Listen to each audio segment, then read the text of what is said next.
Todo el mundo conquistado, allá por el 10.000 a.C., no faltaba mucho para fundar las primeras ciudades, pero hablemos antes del nacimiento de los dioses.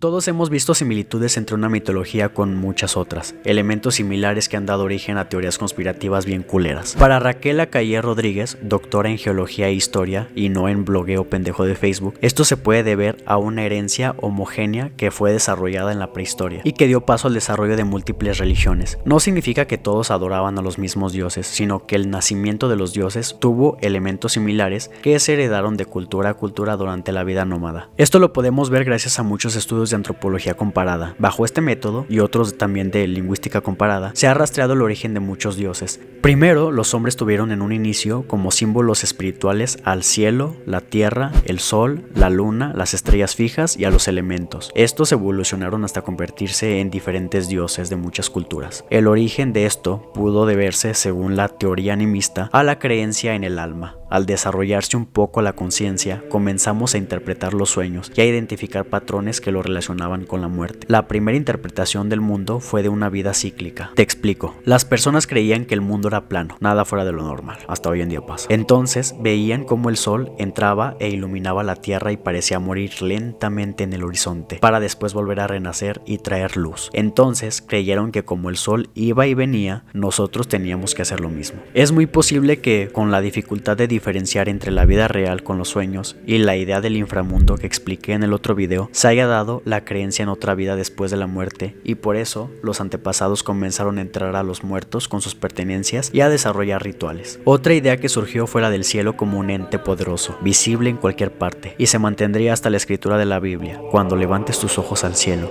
cuando veas el sol, la luna, las estrellas y todo el ejército de los cielos, no te dejes seducir y te postres ante ellos para darles culto. Otra muy abundante fue la divinización del sol. Este símbolo se volvió un dios en muchísimas regiones. Aún en nuestros tiempos vemos al sol simbolizado en todos lados. Todo esto nos hace pensar en que la forma más primigenia de religión fue naturalista. Es muy posible que haya surgido como una apreciación objetiva de la realidad, tratar de encontrar causas y efectos a ese mundo caótico y misterioso, hermoso y peligroso. Desde la aparición del lenguaje comenzamos a contarnos historias. Eso pasó a ser una parte muy íntegra de la humanidad, al punto de que contar historias fue la base de la interpretación del mundo. Entenderlo, darle un valor simbólico. Además, el amanecer, el ocaso, las tormentas, el trueno, el verano, la primavera y el invierno parecen desarrollarse como un drama divino. La caída del sol desgarrando su sangre por los cielos y su renacer trayendo luz, pero también influenciará en nuestra forma de pensar y ver el tiempo, en interpretar las cosas desde una concepción de dualidad. Sol, luna, luz, oscuridad, vida, muerte, bondad, maldad, hotel, trivago. Con la dualidad salió la idea de tener un alma. Las cosmologías más antiguas comenzaron a imaginar el inicio del mundo desde el caos. Ese caos que ocurre en el vientre, un espacio oscuro de aguas primigenias. Así surge el primer dios, la diosa madre. Recuerda que esto se debe probablemente a que los ancestros aún no comprendían que los embarazos se debían al sexo, y por eso la figura de la mujer fue venerada como un espíritu superior, hasta transformarse esta idea en la diosa madre. Ella es la que forma el mundo y se manifiesta a través de una gran variedad de elementos. Esta idea de la prehistoria se mantuvo incluso en muchas mitologías de la antigüedad. Incluso ahora se mantiene muy transformada en la religión católica como la Virgen María, aquella madre divina que le dio luz a Jesucristo. De los símbolos de la naturaleza llegaron también los animales. En las sociedades cazadoras recolectoras hubo un valor económico respecto a los animales y que posteriormente se desarrollaría a uno espiritual, como lo vemos en culturas que usaron tótems. El toro y el oso son los más destacados. Incluso el oso fue una figura mitológica importante hasta la cultura celta. Pero en el resto del mundo quien prosperó fue el toro, como un símbolo de masculinidad, de machos. Marcamos la prueba del toro, nos acostamos en el piso de su casa y con el sudor tenemos que dejar la silueta de un torito en el piso. La serpiente y las aves también entran en escena. La serpiente es clave porque, aparte de sus temibles colmillos, era un animal que vivía en agua y tierra. Los primitivos, que pensaban que la vida venía del agua, se sacaron de pedo al ver un animal así, y que además pusiera huevos, como las aves. Que cambiara de piel también fue algo cabrón para ellos, simbolizaba inmortalidad. La serpiente fue relacionada con la diosa madre, y con el paso de los años, se heredó transformada en muchísimas culturas. En Manasa, diosa hindú, las diosas serpientes de los minoicos, Medusa en la mitología griega o en figuras masculinas como la serpiente del Edén, pero también sobrevivió en tribus de América durante miles de años hasta culturas mesoamericanas, transformándose en Quetzalcóatl, la serpiente emplumada. En la prehistoria, tanto los idiomas como sus religiones eran bastante diversas, así como la función del chamán, quien dirigía los ritos y que se convirtió en una figura importante. Con esto nació la relación entre el poder y la religión, aunque la neta tuvo inicios benévolos, pues era importante para las personas esa fuerza divina que los mantenía con vida en tiempos muy difíciles. No existía aún la corrupción ni nada de eso como lo conocemos, esos males llegaron ya después con la civilización, pero no dudo que gente culera siempre ha habido. El fuego fue otro símbolo clave, creían que estaba relacionado con el sol, y al divinizar el sol, con el paso del tiempo llegó la idea de que el fuego vino de los dioses, que generalmente está en cientos de mitologías. La cosmovisión religiosa siempre estuvo influenciada por el entorno. Con la glaciación de Worm y la competencia por la caza, fueron los animales que cobraron mayor representación simbólica y religiosa. Pero con el sedentarismo y la agricultura, la diosa madre vuelve a tomar protagonismo por el tema de la fertilidad y todo eso. Pero con la era de los metales volvió a ser sustituida por muchos dioses que tuvieron relación con la transformación de la materia, aunque ella sobreviviría fragmentada en muchísimas diosas, como Demeter y Venus. Por ejemplo, sería sustituida en el antiguo pueblo indoeuropeo. Su raíz utilizada para dios era Tie o Tia, que significa bóveda celeste, brillo, luz o resplandor. Así que es probable que este dios nació de la divinización del sol y del fuego otra vez. Es por esto que también la palabra día está relacionada con Dios. Este Dios indoeuropeo en Grecia se convirtió en Zeus, sustituyendo a la diosa madre que aún tenían los minoicos en Creta, aunque esta se fragmentó dando origen a diferentes diosas griegas y romanas, como ya dije. En el protogermánico pasó como el dios Tyr de la mitología nórdica, que después heredó en Thor. Por eso, Thor y Zeus son dioses del rayo, pues son la evolución de un mismo dios indoeuropeo. Dios también pasó como dievas de la mitología báltica. De otra raíz del indoeuropeo, Dieu Piter, que hace relación al cielo, pasó a los romanos como Júpiter, y, como no, en latín fue Deus, que en español pasó a nuestro Dios Padre, para nombrar al dios abrámico. Ya saben, a Yahvé, que así lo llamaban los judíos, y Alá para los explotatodos de los musulmanes. Del indoeuropeo no solamente heredamos casi todos los idiomas occidentales, sino que también la mayoría de los dioses occidentales venían del dios de ellos, lo que hace la migración. Aunque casi toda la gama religiosa viene heredada desde la prehistoria. Otra cosa importante que hay que hablar es del megalitismo, esas construcciones de piedras grandotas que se desarrolló ya en el Neolítico, desde el siglo V a.C.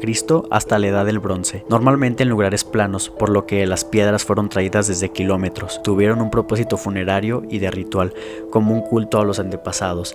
Incluso puede que estén vinculados a la existencia de estructuras de poder. Quizás también tuvieron un propósito astronómico. No hay que olvidar que las estrellas eran importantes para estas personas. La concentración de un gran número de gente le permitió a la cohesión social poder edificar grandes obras. La religión fue vital para la unión de diferentes grupos y que estos crecieran tanto hasta formar una ciudad. Así es, ya vamos encontrando nuestra Torre de Babel. Una de las mayores interrogantes de la prehistoria es ¿para qué chinga usa el sedentarismo? Neta, hay estudios que demuestran que las sociedades cazadoras-recolectoras les iba mejor que a las primeras sedentarias. Pues, como siempre, la geología determina nuestra forma de vida. Con el fin del Pleistoceno, hace 11.700 años, entró la última etapa geológica, el Holoceno, una más calientita. Este cambio extinguió a muchísimas especies. Según el arqueólogo Les Group, no sé si así se pronuncia la neta, en su libro Models in Prehistory, una de las razones del hombre para conquistar el frío no fue por gusto, sino porque era un lugar seguro de los microorganismos y de enfermedades. Con el recalentamiento y la extinción de la mayoría de las presas de estas pinches bacterias, las cabronas también conquistaron el mundo. Estas eran la malaria, la esquistosomiasis y la anquilostoma. Parece que se pusieron de reto extinguir a la humanidad, así que el sedentarismo ayudó a la supervivencia, pudiendo producir más hijos. Para este momento la humanidad ya se había dado cuenta que el sexo era la causa del nacimiento, y pues a construir casitas y a follar para repoblar, que más tocaba.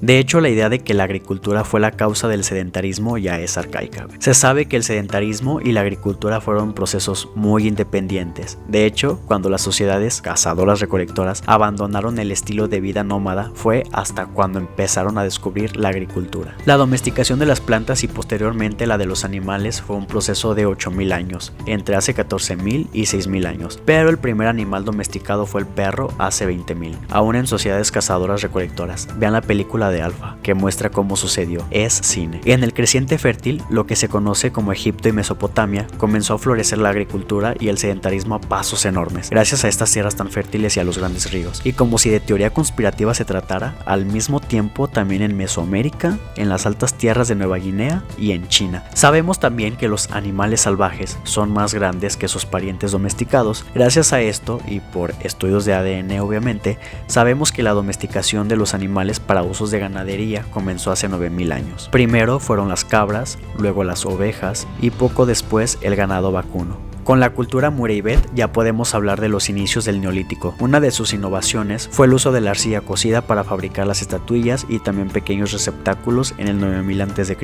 Un milenio después, esto se generalizaría por todo el mundo. Los primeros en usar la cerámica fueron un pueblo de cazadores en Japón, llamado los Homon, hace 14.500 años. En los yacimientos de Çatalhöyük, en Turquía, uno de los más importantes del Neolítico, se encontraron dos tipos de horno. Los primeros, aunque solo se usaban para cocinar y mucho después ya fueron usados para fundir metales. La fundición fue uno de los descubrimientos más cabrones de la humanidad en este periodo, aunque estuvo más cabrón el de la agricultura, pero no hay pedo. Igual fue cabrón. Fue descubierto probablemente de manera accidental por un alfarero y se empezó a usar en ciudades como Susa, Al-Ubaid, Nínive y Ur en el año 4300 a.C. El primer metal que se empezó a fundir fue el cobre, primero para adornos y luego para herramientas y armas. Con esto por fin salimos de la edad de piedra y entramos a la era de los metales. Después fue descubierto el bronce, que tenía más ventajas que el cobre, aunque sus orígenes son oscuros e inciertos. Y luego finalmente llegaría el hierro. Con el bronce hay polémica porque para hacerlo necesitas estaño, y este metal era muy reducido en Oriente Próximo. Y aún así, el pinche bronce se usaba un chingo y estaba más de moda que el peso pluma y su primo Tito WP juntos. Entonces, ¿de dónde chingados sacaron tanto estaño? Misterio.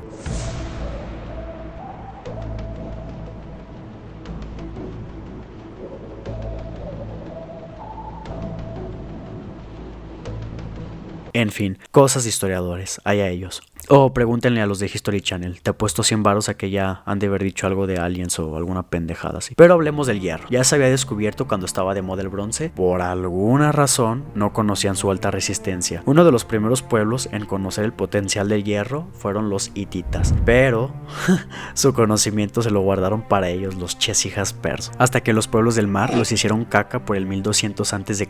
Y el hierro fue conocido por todos lados, aunque gradualmente. Y así, con la caída de Chipre por los pueblos del mar, se pasó lentamente de la edad del bronce a la edad del hierro. Fue en esta edad del hierro donde el reino de Lidia en Anatolia desarrollaría las primeras monedas, concretamente en la ciudad de Sardis. De hecho, en esta ciudad nacieron los burdeles y las apuestas, aunque la moneda no se usaría tanto como lo usamos hoy en día, pero sí que mejoraría enormemente la economía, en especial la de Grecia, que estaba muy cerca y abasteciendo tantas necesidades, los griegos tuvieron ocio para pensar en cosas, y pensando en cosas fue como surgiría el pensamiento occidental, al cual le voy a dedicar mi canal entero. Pero dejando de lado el desarrollo de la metalurgia, volvamos un poco en el tiempo para hablar del lenguaje. Después del sedentarismo, las poblaciones crecieron tanto y tanto que empezaron a formarse ciudades. La sociedad se empezó a organizar entre familias y se elegía un patriarca que pudiera organizarlos. Ya había albañiles, maestros, alfareros, barberos, joyeros, orfebres, sastres, lavanderos, jardineros, artistas y prostitutas. El primer pueblo importante fue Jericó, en Jordania, con una antigüedad de hace más de 10.000 años, aunque la neta no hay pruebas de que haya tenido muros como los del relato. Chinga. Las ciudades más importantes para el 3500 a.C.